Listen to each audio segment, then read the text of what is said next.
আজ আমরা আর্থ্রোপোডা বা সন্ধিপদী প্রাণী নিয়ে কথা বলবো।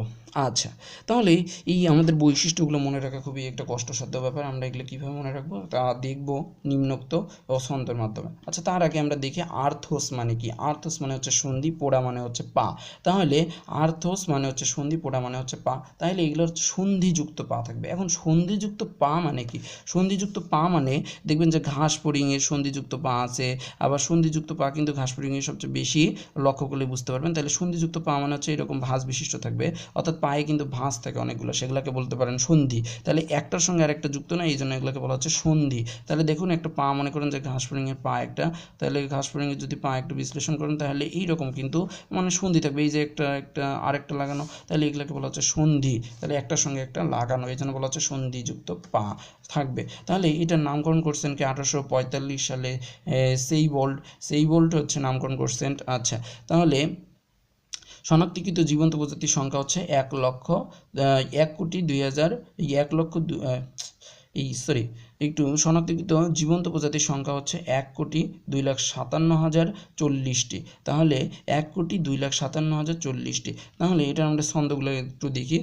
অর্থ দিয়ে হিমুর সাথে এক পুঞ্জ মাল কিনলো রূপা। তাহলে অর্থ দিয়ে হিমুর সাথে, হিমু একটা মেয়ের নাম, সাথে এক পুঞ্জ অর্থাৎ অনেকগুলা মাল কিনলো, অনেকগুলো মাল নিয়ে আসে দোকানের জন্য, তারা অনেকগুলো মাল নিয়ে আসছে, এই জন্য বলা হয়েছে অর্থ দিয়ে। অর্থ মানে কি? টাকা। তাহলে অর্থ দিয়ে হিমুর সাথে, হিমু একটা মেয়ের নাম বললামই, তারপরে সাথে এক পুঞ্জ মাল কিনলো রূপা, রূপাও একটা মেয়ের নাম। তাহলে এখন আমরা কীভাবে মনে রাখবো? দেখুন, অর্থতে হচ্ছে অর্থপোডা, তারপরে হচ্ছে দিয়ে হিমুর, হিমুরতে হচ্ছে হিমোসিল গহ্বর, আমরা বলে দিছি হিম মানে হচ্ছে কি রক্ত, আর সিল মানে হচ্ছে গহ্বর, সাথে হচ্ছে সিলোম সংক্ষিপ্ত, তারপরে হচ্ছে এক পুঞ্জ, এক জোড়া পুঞ্জাক্ষী বিদ্যমান। আচ্ছা, এক জোড়া পুঞ্জাক্ষী বিদ্যমান, তাহলে পুঞ্জাক্ষী কি? পুঞ্জাক্ষী হচ্ছে চোখ। তাহলে দেখবেন যে মৌমাছির সামনে যে চোখগুলো আছে সেগুলোকে বলা হয় পুঞ্জাক্ষী। তাহলে হচ্ছে মাল কিনলো, তাহলে মাল কিনলোতে হচ্ছে মালপিজিয়ান নালিকা। আচ্ছা, এটা কি মালপিজিয়ান নালিকা? কি এই মালপিজিয়ান নালিকাও এই রেচন অঙ্গেরই একটা অংশ বলা যেতে পারে। তাহলে রূপা হচ্ছে রূপান্তরিত। আচ্ছা, এগুলো সম্পর্কে আমরা বিস্তারিত আরও নিচে লিখবো এবং দেখব। আচ্ছা, এখন আরেকটি দেখি ছন্দ। তাহলে এখানে দুইটা ছন্দ মনে রাখতে হবে, একটা হচ্ছে অর্থ দিয়ে হিমুর সাথে এক পুঞ্জ মাল কিনলো রূপা, আরেকটা আমরা মনে রাখবো হচ্ছে সন্ধি। সন্ধি একটা মেয়ের নাম, সন্ধি আন্টির, অর্থাৎ সন্ধি তার মায়ের সাথে, সন্ধির মায়ের নাম, সন্ধির মাকে আমরা আন্টি বলে সম্বোধন করছি এখানে। তাহলে সন্ধির মাকে আমরা কি বলে সম্বোধন করছি এখানে? আন্টি। তাহলে সন্ধি আন্টির সাথে ক্যাইসে মানে কিভাবে, ক্যাইসে মানে হচ্ছে কিভাবে। আচ্ছা, তাহলে সন্ধি আন্টির সাথে ক্যাইসে উন্মুক্ত এলাকায় সম্পূর্ণ মুখপাঙ্গ খণ্ডায়িত করলো, অর্থাৎ সন্ধি ও তার মা একসঙ্গে কিভাবে একটা উন্মুক্ত এলাকায়, অর্থাৎ যেখানে সবাই ঘোরাঘুরি করতেছিল সেখানে কিভাবে একটা লোককে, এর মুখকে তারা কেটে কেটে টুকরা টুকরা করলো। তাহলে দেখুন এইখানে কিন্তু একটা কাহিনীর কথা বলা হয়েছে, অর্থাৎ বলছে যে সন্ধি এবং তার মা একটা লোককে কেটে টুকরা টুকরা করছে, তার মুখ, একটা লোকের মুখকে কেটে টুকরা টুকরা করছে, এই জন্য বলা হয়েছে সন্ধি আন্টির সাথে ক্যাইসে উন্মুক্ত এলাকায় সম্পূর্ণ মুখপাঙ্গ খণ্ডায়িত করলো। আচ্ছা, তাহলে দেখুন এখন আমরা কীভাবে মনে রাখবো? সন্ধিতে হচ্ছে সন্ধিযুক্ত উপাঙ্গ বিশিষ্ট, আন্টিতে হচ্ছে এক বা দুই জোড়া অ্যান্টেনা থাকে। আচ্ছা, তারপর হচ্ছে সাথে ক্যাইসে মানে হচ্ছে কাইটিন, উন্মুক্ত হচ্ছে রক্ত সংবহনতন্ত্র উন্মুক্ত। আচ্ছা, এখন রক্ত সংবহনতন্ত্র উন্মুক্ত মানে কি? রক্ত সংবহনতন্ত্র উন্মুক্ত মানে হচ্ছে রক্ত যে কোনো পাশ দিয়ে প্রবাহিত হতে পারে, অর্থাৎ এটার কোনো রক্ত সংবহনতন্ত্রের নালী নেই, অর্থাৎ এই রক্ত সংবহনতন্ত্রের কোনো নালী নেই। অর্থাৎ আমাদের দেখুন, আমাদের কিন্তু বদ্ধ রক্ত সংবহনতন্ত্র, কারণ আমাদের কিছু নির্দিষ্ট নালীর মধ্য দিয়ে রক্ত চলাচল করে, এই জন্য আমাদেরটা হচ্ছে বদ্ধ রক্ত সংবহনতন্ত্র। তাহলে এদেরটা হচ্ছে কি উন্মুক্ত রক্ত সংবহনতন্ত্র, যে কোনো পাশ দিয়ে রক্ত চলাচল করতে পারে। আচ্ছা, এলাকার ইংলিশ হচ্ছে ট্যাগমাটা, এলাকার ইংলিশ হচ্ছে ট্যাগমাটা, যেটাকে আপনারা বললে থাকি অঞ্চলায়ন। আচ্ছা, তারপর হচ্ছে সম্পূর্ণ মানে হচ্ছে পৈষ্টিকতন্ত্র সম্পূর্ণ। এখন পৈষ্টিকতন্ত্র মানে কি? পৈষ্টিকতন্ত্র মানে হচ্ছে ডাইজেস্টিভ সিস্টেম বা খাদ্য পরিপাক নালীর কথা বলা হয়েছে। তাহলে পৌষ্টিকতন্ত্র মানে হচ্ছে কি খাদ্য পরিপাক তন্ত্রের কথা বলা হয়েছে বা খাদ্য পরিপাক নালীর কথা বলা হয়েছে। তাহলে এগুলো সম্পূর্ণ থাকবে, আর মুখপাঙ্গই হবে, খণ্ডকায়িততে হচ্ছে খণ্ডকায়িতই হবে। আচ্ছা, এখন আমরা দেখুন প্রথম ছন্দটার ওই বিশ্লেষণ করে একটু দেখাই দিই যে অর্থ। অর্থতে হচ্ছে আর্থ্রোপোডা আমরা বলেই দিছি, আর্থ্রোপোডা পর্বের প্রাণী, খুব সহজে মনে রাখা যাবে। তাহলে দিয়ে হিমুর, তাহলে হিমুরতে হচ্ছে হিমোসিল গহ্বর, তাহলে হিমোসিল গহ্বর হিমুর সাথে, তাহলে সাথে হচ্ছে দন্তের স আছে, তাহলে আমরা মনে রাখবো যে সিলোম সংক্ষিপ্ত, অর্থাৎ সিলোম মানে কি, সিলোম মানে আমরা বলে দিছি যে গহ্বর, তাহলে গহ্বরটা খুবই ছোট হবে, সংক্ষিপ্ত। তাহলে হিমুর অধিকাংশ দেহগহ্বর রক্তপূর্ণে হিমোসিল, তাহলে দেহগহ্বর রক্তপূর্ণ হিমোসিল, তাহলে অধিকাংশ দেহগহ্বর কি রক্তপূর্ণ হিমোসিল থাকবে।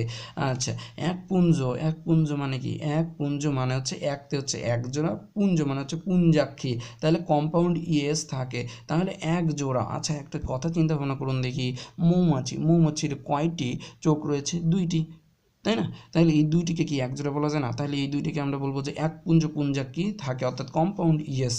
আচ্ছা, তাই বলে আবার ভাবেন না যে মৌমাছি এই পর্বে প্রাণী। আচ্ছা, তাহলে দেখুন মাল কিনলো, রেচন অঙ্গ, তাইলে মাল কিনলো মানে হচ্ছে রেচন অঙ্গ মালপিজিয়ান নালিকা বিশিষ্ট, তাহলে রেচন অঙ্গ হচ্ছে মালপিজিয়ান নালিকা। এই যে আমি একটু আগে বলে দিলাম যে মালপিজিয়ান কি, মালপিজিয়ান হচ্ছে একটি রেচন অঙ্গের অংশবিশেষ। আচ্ছা, এগুলো সম্পর্কে আমরা নবম দশম শ্রেণীর যে অষ্টম অধ্যায়টা আছে সেইখানে আমরা পড়ে আসছি। আচ্ছা, এখন দেখুন যে এছাড়াও রয়েছে কক্সাল, তাহলে কক্সাল মানে হচ্ছে পা, অ্যান্টেনাল মানে হচ্ছে অ্যান্টেনা, ম্যাক্সিলারি গ্রন্থি মানে হচ্ছে মুখ, এইরকম করে মনে রাখতে পারেন। আচ্ছা, রূপাতে হচ্ছে রূপা মানে হচ্ছে রূপান্তরিত, তাহলে মেটামরফেস অর্থাৎ রূপান্তরিত, রূপাতে কি রূপান্তরিত। এখন কি রূপান্তরিত হবে? স্ত্রী পুরুষ পৃথক, দেখুন স্ত্রী পুরুষ যদি পৃথক হয় তাহলে তার হাঁটাচলা করতে পারবে, বা হাঁটাচলা করলে একজন আরেকজনের সঙ্গে মিলন সম্পন্ন করবে, অর্থাৎ যৌন মিলন সম্পন্ন করবে। আচ্ছা, তাহলে স্ত্রী পুরুষ পৃথক, অর্থাৎ স্ত্রী পুরুষ পৃথক মানে তো বুঝতেই পারছেন কি বললাম। তাহলে সাধারণত অন্তনিষেক সম্পন্ন হয় এবং প্রায় ক্ষেত্রে রূপান্তর অর্থাৎ মেটামরফিস ঘটে, তাহলে রূপান্তর ইংলিশ হচ্ছে মেটামরফিস, এই জন্য এখানে রূপা লেখা হয়েছে। আচ্ছা, এখন আমরা পরের যে ছন্দটা আছে, পরের ছন্দটা সম্পর্কে বিশ্লেষণ করে দিব। আচ্ছা, তাহলে দেখুন এখানে সন্ধি বলা হয়েছে, সন্ধি, তাহলে সন্ধি এদের দেহে সন্ধিযুক্ত উপাঙ্গ বিশিষ্ট, এদের দেহ কি সন্ধিযুক্ত উপাঙ্গ বিশিষ্ট। আচ্ছা, সন্ধি আন্টির সাথে, তাহলে আচ্ছা আন্টি মানে হচ্ছে কি সন্ধির মাকে বোঝানো হয়েছে, তাহলে মাথায় 1 বা 2 জোড়া অ্যান্টেনা থাকে, অ্যান্টেনা মানে তো বুঝেনি, অ্যান্টেনা মানে হচ্ছে কি এইরকম অ্যান্টেনা থাকবে, ঠিক আছে, অ্যান্টেনা, তাহলে কীরকম থাকবে? অ্যান্টেনা হচ্ছে এরকম, এটা মনে করেন যে মাথা একটা, তাহলে চোখ, আর এগুলো হচ্ছে কি অ্যান্টেনা। দেখেন যে এইখানে কিন্তু অ্যান্টেনা কোথায় দেখতে পাবেন? আচ্ছা, যেগুলোকে আমরা সাধারণত দাড়ি বলে থাকি, যে কি, তাহলে অ্যান্টেনা, আচ্ছা অ্যান্টেনায় কথা মনে রাখবেন যে এই যে এইরকম থাকবে, এই রকম আকৃতির। আচ্ছা, তারপর হচ্ছে ক্যাইসে মানে হচ্ছে বহিকঙ্কাল কাইটিন নির্মিত এবং নিয়মিত মোচিত হয়, তাহলে বহিকঙ্কাল হচ্ছে কাইটিন নির্মিত এবং নিয়মিত মোচিত হয়, ক্যাইসে মানে হচ্ছে কাইটিন নির্মিত, এটা মনে রাখলে চলবে। উন্মুক্ত, তাহলে রক্ত সংবহনতন্ত্র হচ্ছে উন্মুক্ত মানে তো আগে বলে দিছি যে উন্মুক্ত মানে হচ্ছে যে কোনো পাশ দিয়ে রক্ত পরিবাহিত হতে পারবে, আর বদ্ধ রক্ত সংবহনতন্ত্র মানে হচ্ছে কিছু নির্দিষ্ট নালীর মধ্য দিয়ে রক্ত সংবহিত হতে হবে। এটি পৃষ্ঠীয় সংকোচনশীল হৃদযন্ত্র, ধমনী এবং হিমোসিল নিয়ে গঠিত। আচ্ছা, এলাকায় হচ্ছে ট্যাগমাটায় বিভক্ত, এলাকা মানেই হচ্ছে ট্যাগমাটা। আচ্ছা, সম্পূর্ণ হচ্ছে পৌষ্টিকতন্ত্রটা সম্পূর্ণ থাকবে। পৌষ্টিকতন্ত্র কি? পৌষ্টিকতন্ত্র মানে হচ্ছে খাদ্য পরিপাককে এর কথা বলা হয়েছে, খাদ্য পরিপাক হয় যেই তন্ত্রে সেটাকে বলা হবে পৌষ্টিকতন্ত্র।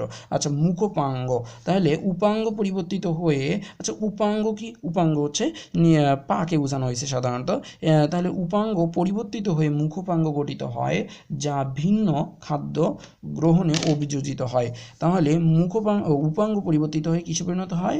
উপাঙ্গ পরিবর্তিত হয়ে মুখোপাঙ্গ গঠিত হয় যা ভিন্ন খাদ্য গ্রহণে অভিযোজিত হয়। আর ওইখানে লেখা ছিল যে খণ্ডকায়িত, ওই জন্য আমরা মনে রাখবো যে খণ্ডকায়িত করে।